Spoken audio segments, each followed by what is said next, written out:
Shalom, Bapak, Ibu, Saudara-saudara yang dikasihi Tuhan. Mari kita bersama-sama mempersiapkan diri untuk ibadah kepada Tuhan kita Yesus Kristus yang mengasihi kita dan memberkati kita. Mari kita berdoa. Bapa di surga, kami mau menaikkan puji syukur karena Engkau telah mengaruniakan Putra Bapa Yesus Kristus untuk menjadi Tuhan dan Juru Selamat kami yang kami sembah, kami tinggikan, dan kami muliakan. Kami sungguh bersyukur karena Tuhan hidup menyertai kami senantiasa kepada akhir zaman. Karena itu kami mau mengawali ibadah saat ini di dalam nama Tuhan Yesus. Amin.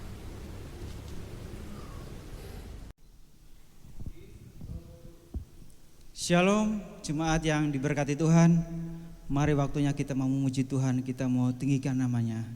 Sebab Tuhan baik di dalam setiap kita. Kasih setianya untuk selamanya bagi saudara dan saya. Amin.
Mari kita mau menyembah Tuhan, sebab Dia yang layak ditinggikan di dalam setiap kehidupan kita.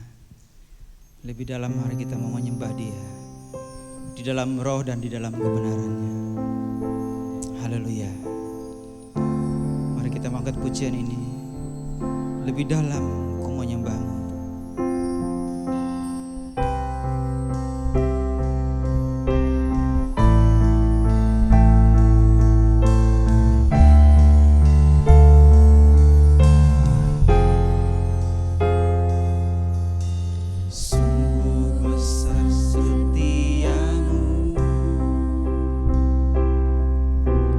Nyata di sepanjang hidup.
Shalom, jemaat yang dikasihi Tuhan.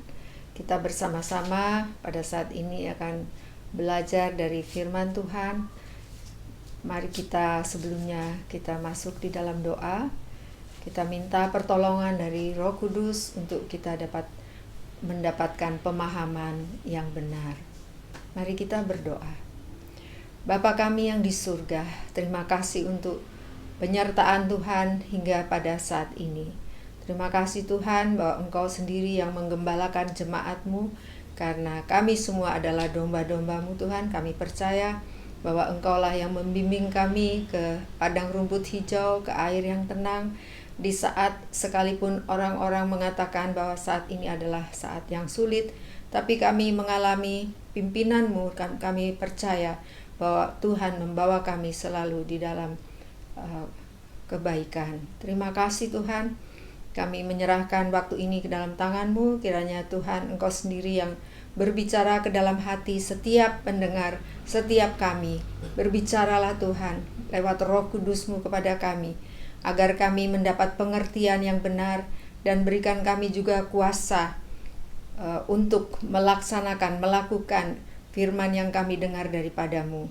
Bagimulah segala kemuliaan Tuhan. Hamba-Mu serahkan diri hamba-Mu dengan segala keberadaan hamba-Mu, keterbatasan hamba-Mu. Tuhan, kiranya Engkau sendiri yang memakai bagi kemuliaan-Mu. Dalam nama Tuhan Yesus kami berdoa. Amin.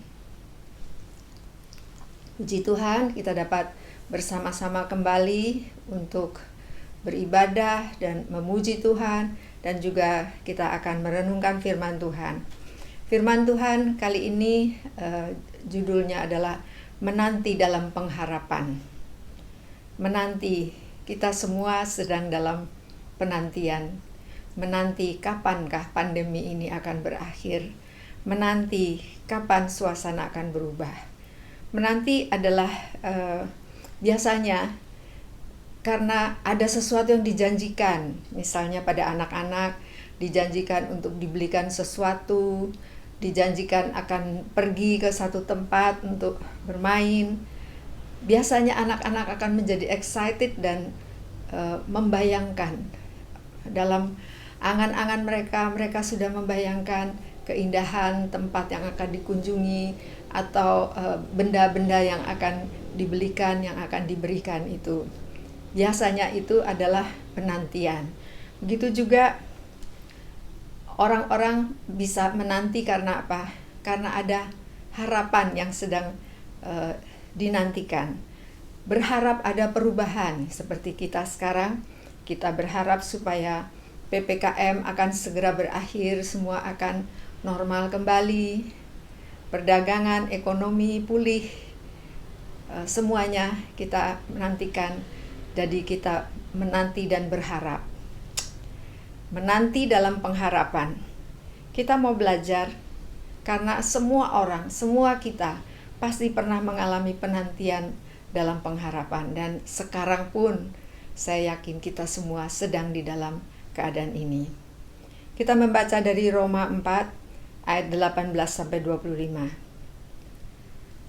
Sebab sekalipun tidak ada dasar untuk berharap, namun Abraham berharap juga dan percaya bahwa ia akan menjadi bapa banyak bangsa, menurut yang telah difirmankan.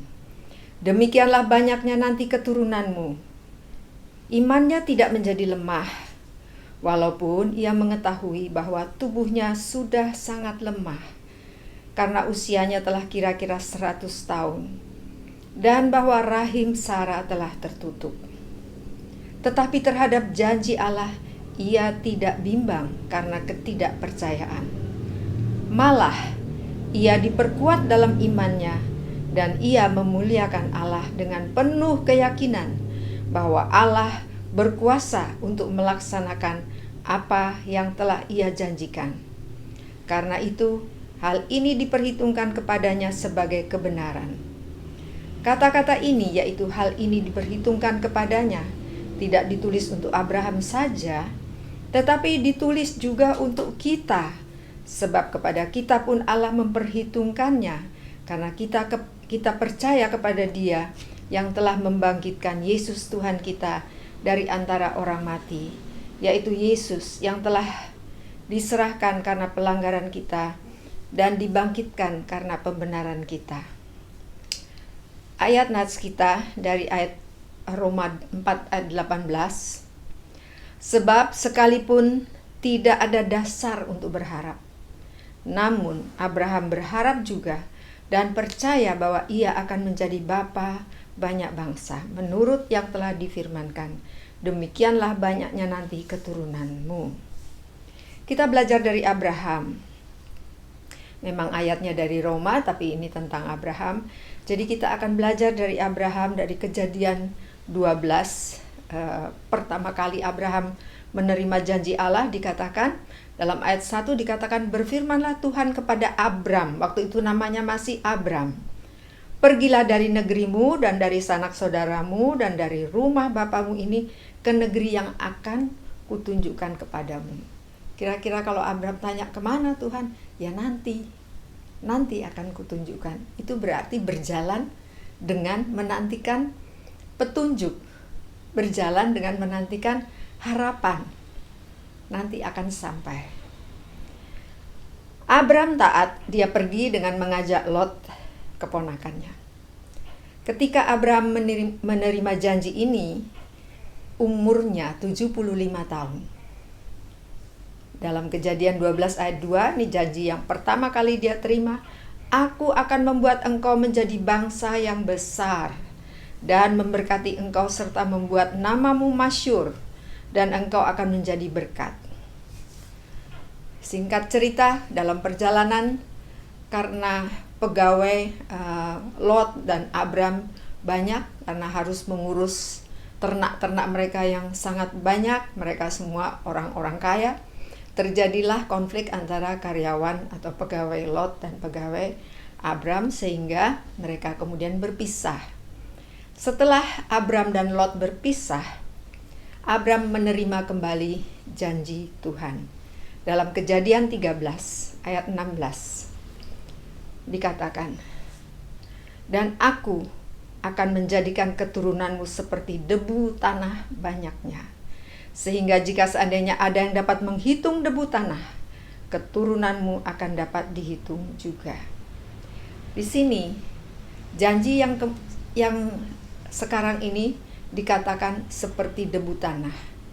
Jadi ada visualisasi yang bisa diberikan kepada Abraham. Setiap Abraham berjalan dan melihat debu, karena itu melewati jalan waktu itu tidak ada aspal ya.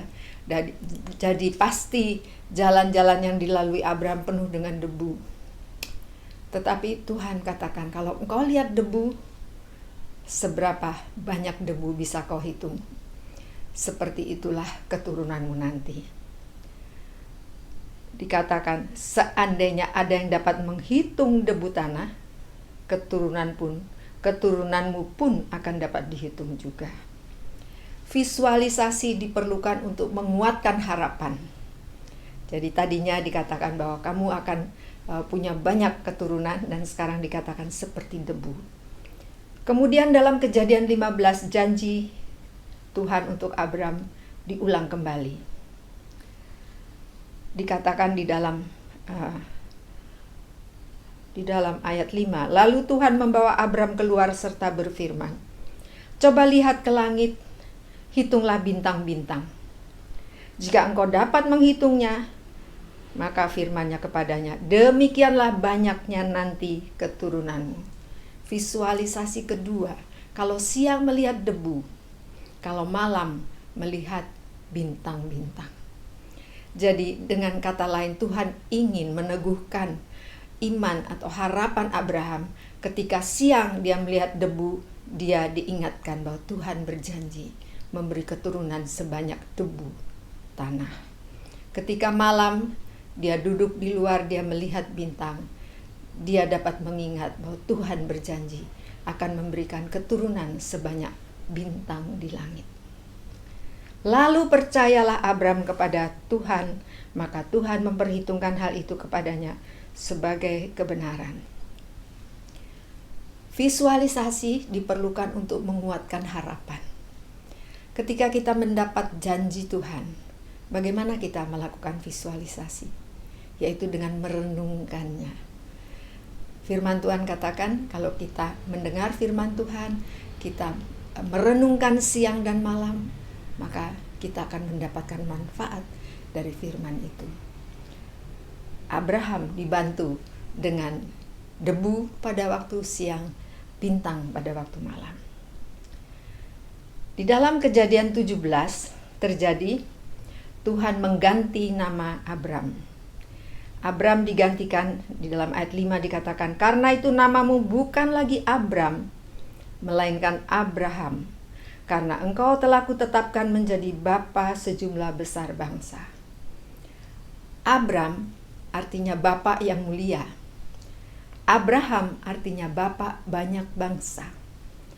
Jadi kalau Abraham berkenalan dengan seseorang pada waktu itu dan ditanya, namamu siapa? Abraham, bapa banyak bangsa. Lalu orang itu akan tanya, anaknya berapa?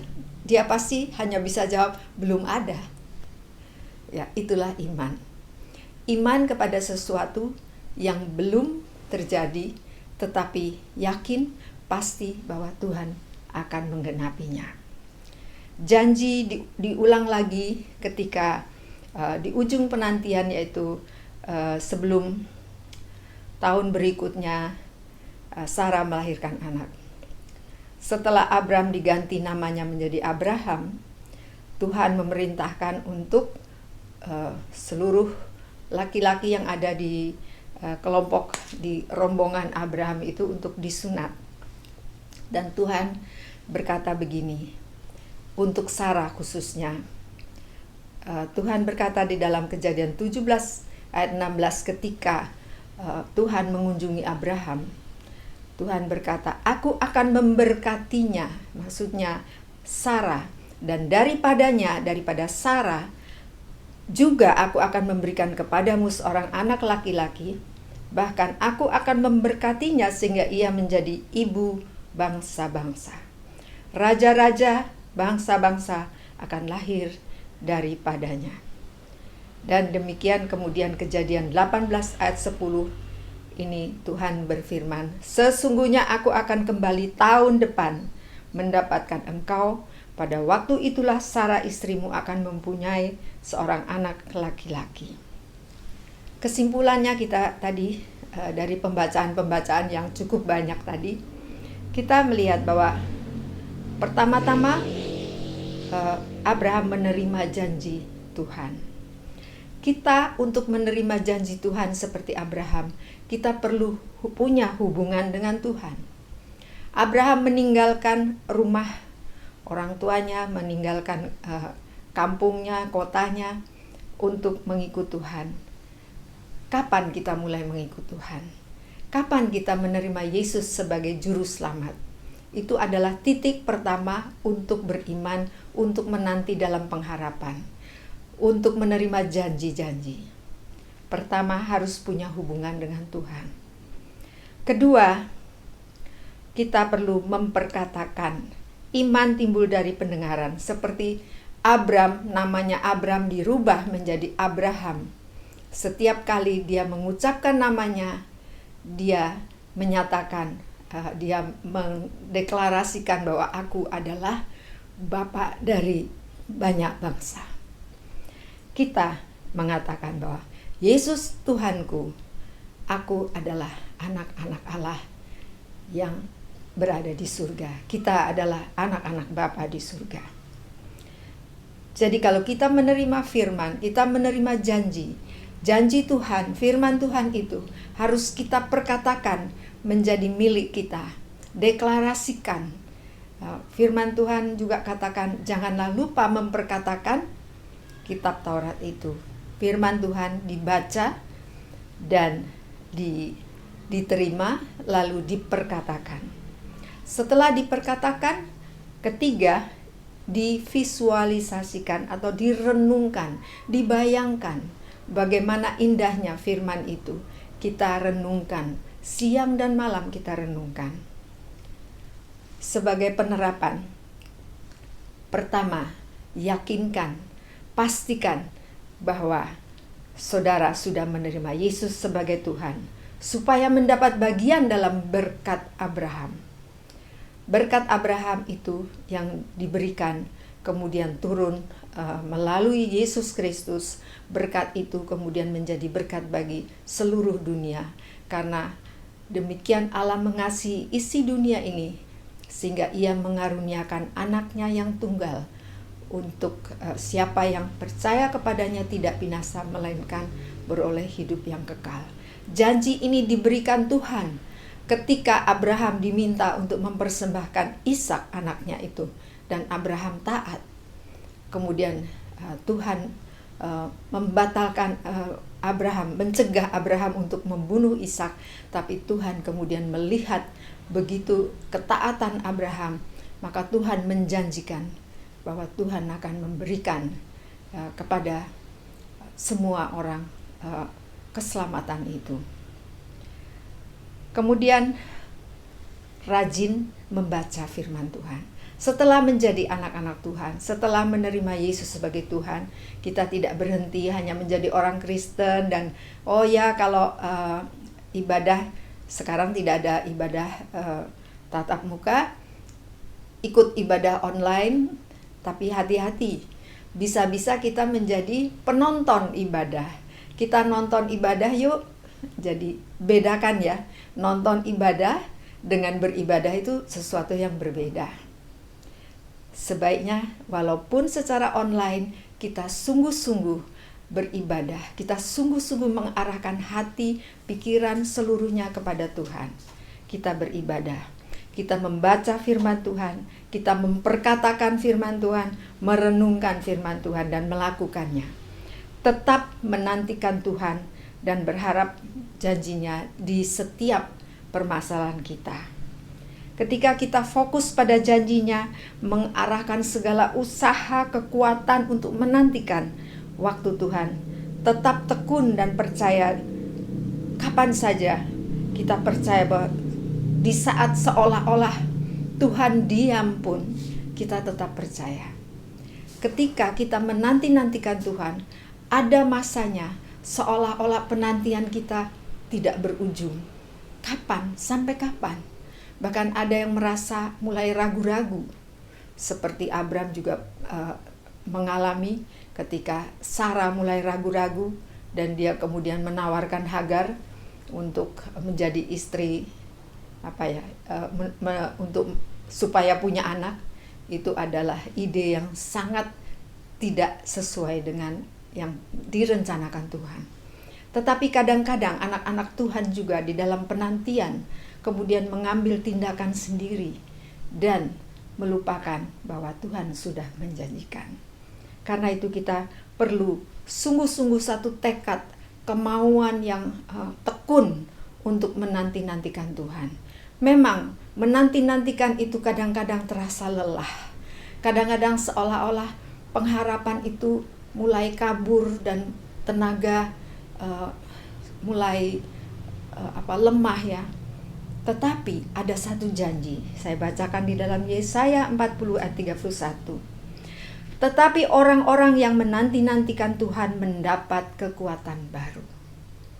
Ingat, kalau saudara merasa penantian saudara akan janji Tuhan seperti masih jauh, berdoa terus tetapi seperti Tuhan diam saja, seperti Tuhan tidak menjawab, seperti Tuhan jauh, tetaplah berharap. Maka Tuhan akan memberikan kekuatan baru. Kenapa kekuatan baru? Karena kekuatan sendiri, kekuatan kita sendiri secara manusia sudah habis dan memerlukan kekuatan dari Roh Kudus. Hanya kekuatan dari Roh Kudus, kekuatan dari Tuhan yang akan memampukan kita terus berjalan walaupun harapan itu belum terlihat. Tapi kita yakin pada satu titik Tuhan akan menyatakannya. Seperti tadi kita belajar Abram, bahwa pada waktu dia berumur 100 tahun, Ishak lahir. Berapa tahun dia menunggu? Janji itu diberikan ketika dia berumur 75 tahun. Dan digenapi ketika dia berumur 100 tahun. Kalau ada saudara yang sedang menantikan perubahan, menantikan janji Tuhan, ingatlah Tuhan sanggup memberi kekuatan baru kepada saudara untuk tetap tekun menantikan Dia. Kita kembali kepada ayat yang tadi di dalam Roma 4. Sebab sekalipun tidak ada dasar untuk berharap, Roma 4 ayat 8 tadi. Mungkin pengharapan kita untuk pandemi ini kapan ya selesainya? Sudah lelah, sudah bosan. Tetapi sebab sekalipun tidak ada dasar untuk berharap, namun Abraham berharap juga dan percaya. Ya, sekalipun keadaannya masih sama, tapi kita tetap percaya, kita tetap berharap, percaya bahwa Tuhan akan memulihkan keadaan kita. Kita serahkan semua kekhawatiran kita kepadanya, karena firman Tuhan mengatakan, janganlah hendaknya kamu khawatir tentang apapun juga, tetapi nyatakanlah dalam segala hal keinginanmu kepada Allah dalam doa dan permohonan dan dengan ucapan syukur. Ketika kita sudah menyampaikan kekhawatiran kita, maka Tuhan berjanji damai sejahtera Allah yang melampaui segala akal akan memelihara hati dan pikiranmu dalam Kristus Yesus. Dengan damai sejahtera Allah yang melampaui segala akal, itulah yang akan memampukan kita menantikan janji Tuhan dengan penuh harapan.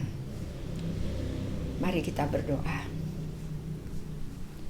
Bapa di surga, terima kasih untuk firman-Mu, bahwa di dalam segala hal Engkau tidak pernah terlambat ya Tuhan, tapi Engkau memiliki waktu Tuhan sendiri. Berikanlah kepada kami ketekunan untuk terus berharap kepada Tuhan. Berikanlah kepada kami kekuatan baru dari Tuhan, sehingga memampukan kami untuk terus berharap, bahkan memberi kepada kami kemampuan untuk terbang seperti burung Raja Wali. Kami bisa terbang di atas persoalan-persoalan kami. Kami tidak tenggelam dengan masalah-masalah kami. Tuhan, tolong kami untuk kami tetap berharap pada janji Tuhan. Biarlah Roh Kudus menolong kami untuk mendapatkan pewahyuan, terobosan untuk kami dapat melalui semua masalah-masalah dalam hidup kami. Tuhan, kami berdoa juga untuk pemerintah kami, untuk Presiden, untuk semua jajaran pemerintah, untuk TNI, Polri, para nakes, dan juga semua yang ada di dalam pemerintahan, di dalam DPR, MPR, kejaksaan, kehakiman, semuanya Tuhan kami bawa kepadamu. Tuhan, tolonglah agar Engkau memberikan hikmat kepada mereka semua untuk diberi hikmat terobosan membawa negeri kami pada pemulihan. Hanya Engkau Tuhan yang dapat memulihkan kami, dan kami minta kepadamu ya Tuhan. Kami berdoa untuk setiap jemaat, setiap anak-anak Tuhan yang mendengarkan firman-Mu, mendengarkan khotbah ini. Tuhan, kiranya Engkau memberikan segala yang diperlukan, segala yang diharapkan, biarlah Tuhan segera datangkan, Tuhan segera wujudkan ya Tuhan. Kami berdoa, menaikkan juga doa untuk semua pengurus, semua pekerja, juga untuk gembala di gereja Nazaren GKN So ini. Tuhan, kiranya Engkau memberkati, kiranya Engkau sendiri memberikan kemampuan, memberikan kesatuan, memberikan visi, misi dari Tuhan sendiri, memberikan terobosan-terobosan untuk bagaimana kami dapat terus bertumbuh dalam segala hal ke arah Kristus yang adalah kepala, sekalipun di tengah masa-masa PPKM, masa-masa sulit ini. Terima kasih Tuhan, kami serahkan doa kami ini kepadamu di dalam nama Tuhan Yesus Juru Selamat kami. Amin.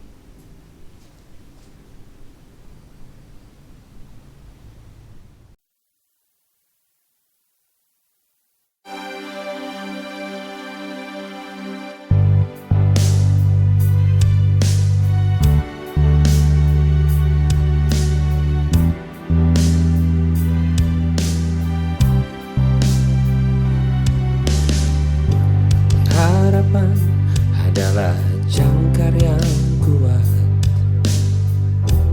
dan aman bagi jiwa kita. Jangkar itu tertanam sangat dalam menjadi pegangan yang kuat bagi hidup kita. Pengharapan menembus tirai ruang maha suci di surga. Yesus masuk lebih dulu bagi kita, jadi imam besar untuk selama-lamanya. Harapan menembus tirai ruang maha suci di surga. Yesus masuk lebih dulu bagi kita, jadi imam besar untuk selama-lamanya.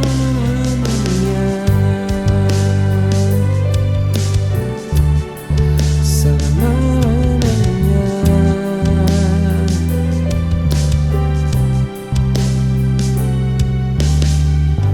Pengharapan adalah jangkar yang kuat dan aman bagi jiwa kita. Jangkar itu tertanam sangat dalam, menjadi pegangan yang kuat bagi hidup kita. Harapan menembus tirai ruang maha suci di surga. Yesus masuk lebih dulu bagi kita, jadi imam besar untuk selama-lamanya. Harapan menembus tirai ruang maha suci di surga. Yesus masuk lebih dulu bagi kita, jadi imam besar untuk selama-lamanya. Selama-lamanya. Selama-lamanya. Selama-lamanya. Selama-lamanya. Selama-lamanya. Selama-lamanya.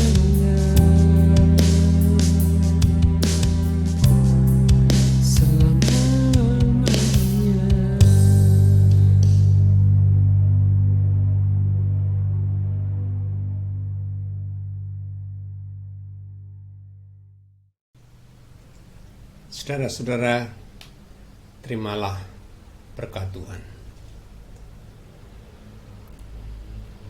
Kasih karunia, anugerah, dan berkat dari Bapa melalui Yesus Kristus turun atas setiap saudara, sekarang sampai selama-lamanya. Amin. Tuhan Yesus memberkati saudara-saudara sekalian. Amin.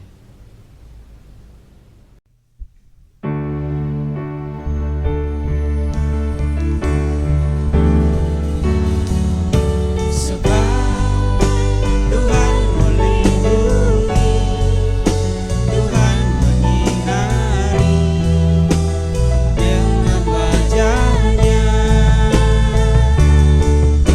memberi kasih karunia.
jemaat yang dikasihi Tuhan, saya berharap dimanapun saudara berada, semuanya tetap dalam keadaan sehat, aman, dan selalu dalam perlindungan Tuhan.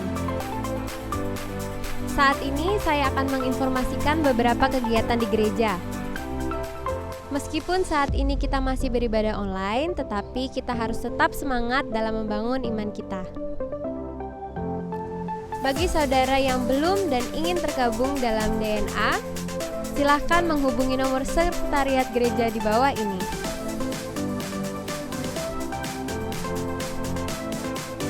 Dan bagi saudara yang belum dan ingin bergabung dalam ABA, Ayo Baca Alkitab, dan AHA, Ayo Hafal Ayat, silahkan menghubungi nomor sekretariat gereja di bawah ini.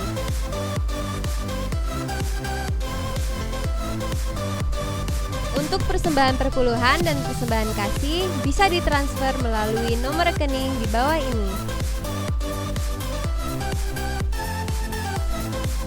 Atau bisa melalui OVO, Dana, atau GoPay melalui nomor akun di bawah ini.